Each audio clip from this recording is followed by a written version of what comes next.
The Battle of Sangrar or Combat of Sangra was fought on June 26, 1881 in the Peruvian Central Andes, during the Letelier expedition, the first of its type during the Sierra Campaign of the War of the Pacific, sent to eliminate the Peruvian resistance growing over there after the fall of Lima and conducted by Andrés Cáceres.An 80-man Chilean detachment led by Cpt.Jose Araneda successfully held off an outnumbering attacking force commanded by Col.Manuel Encarnación Vento at Sangrar. Background: after defeating the Peruvian army at Chorrillos and Miraflores and entering into Lima on early 1881, the Chileans are busy trying to restore order in the Peruvian capital city, at the time under the command of Gen.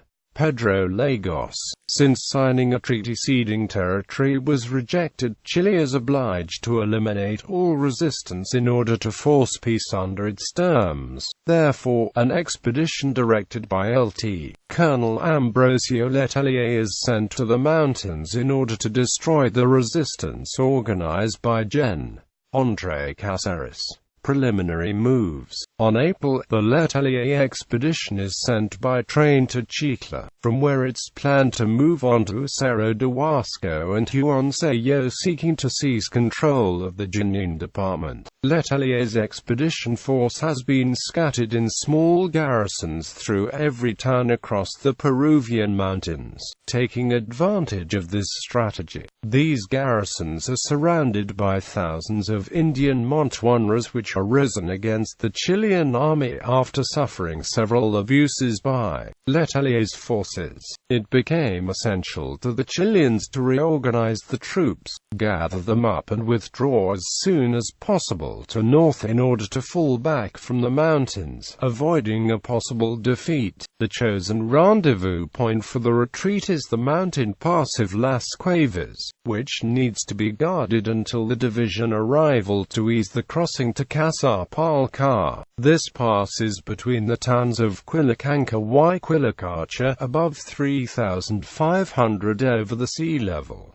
A company of 80 men led by Cpt.Jose Araneda of the Peruvian 1st Line Battalion is ordered to hold the position until Letelier could pass through. This detachment consists on 1 captain, 3 corporals, 78 soldiers and 1 child who plays the company's horn, adding up 83 effectives. After a perilous march, the Chileans reach destination, establishing on a nearby farm called Hacienda Sangrar in order to secure shelter from the wind chill and the snow. The farm is property of Norberto Vento, who manages to make Cáceres send officers with their Indian montueros to eliminate the trespassers. 730 men between professional and irregular soldiers and 1,000 guerrillas are sent under orders of Col.Manuel Vento, son of the farm owner. Araneda decides to leave only 14 men at Las Cuevas as sentries, and sends Sgt.Jose a corporal and 5 soldiers for food to Capilay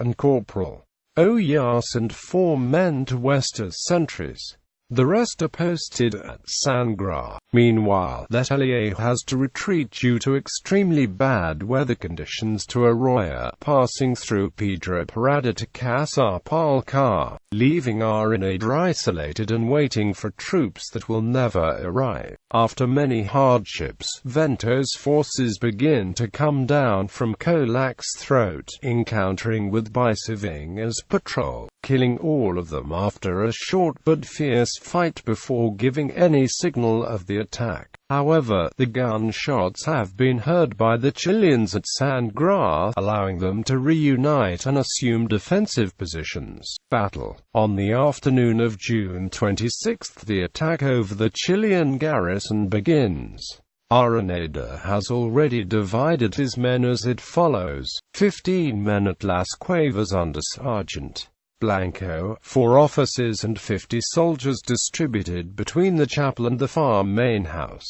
several hundreds of Indians climbed the hills trying to assail the soldiers at Las Cuevas, but are repelled by Blanco, who waits for the proper time to rendezvous with the rest of the detachment at the farm, but the attackers' flow is steady, cutting any escape routes. The same thing happens at Sangrar, but the soldiers are behind stone walls, shooting from a safe position and inflicting several casualties to his enemies. After more than 3 hours of combat, Guzman's group has to fall back to the chapel, with 4 dead and 7 wounded. Similar thing occurred at Sangrar, where the combat is very harsh, until the Peruvians withdraw to regroup, giving the Chileans a rest for a while. At this point, an honorable surrender is offered Araneda, promising all kinds of guarantees. But Araneda knows that the Indians would dismember them if doing so.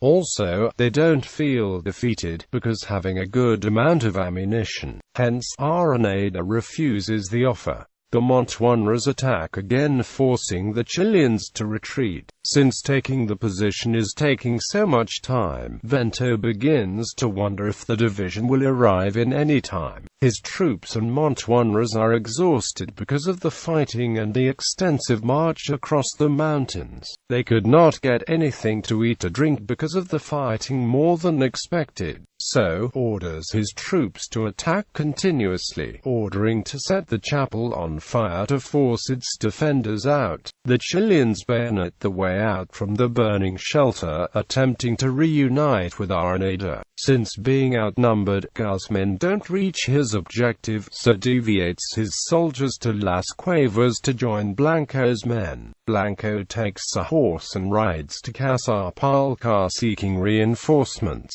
After informing the situation, 2 companies of the 3rd Line and Esmeralda battalions are dispatched to the area. Inside the farm, the Chileans believe that they have been left alone and would have to resist to the death. The Peruvians believe that in any time Letelier will arrive with the bulk of his forces. Deception. Araneda realized that his only hope is to deceive the Peruvians. If not, it would be his end. They should convince their enemy that many soldiers are standing yet, so resolved to shout his orders as loud as he could so they could be heard by the Peruvians. Simultaneously, Araneda's men began an intense shelling against the Peruvians.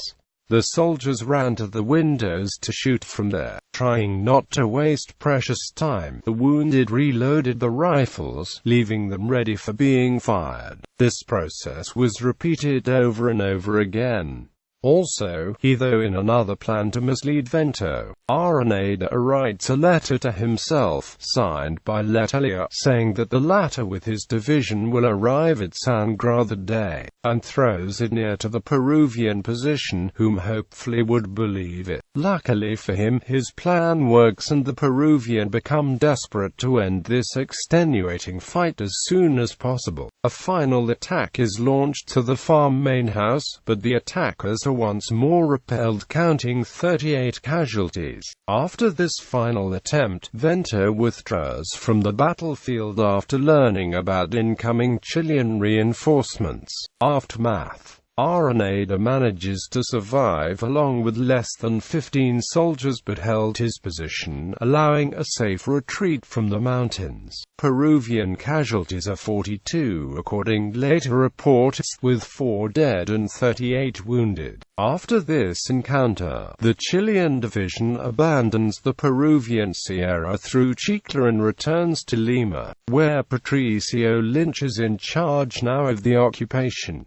Also, Letelier has to face charges for abuses against population. A consequence of his acts was the rise of the Andes against Chile, making harder to achieve a total capitulation. This would be consummated only 2 years later on the fields of Huamachuco.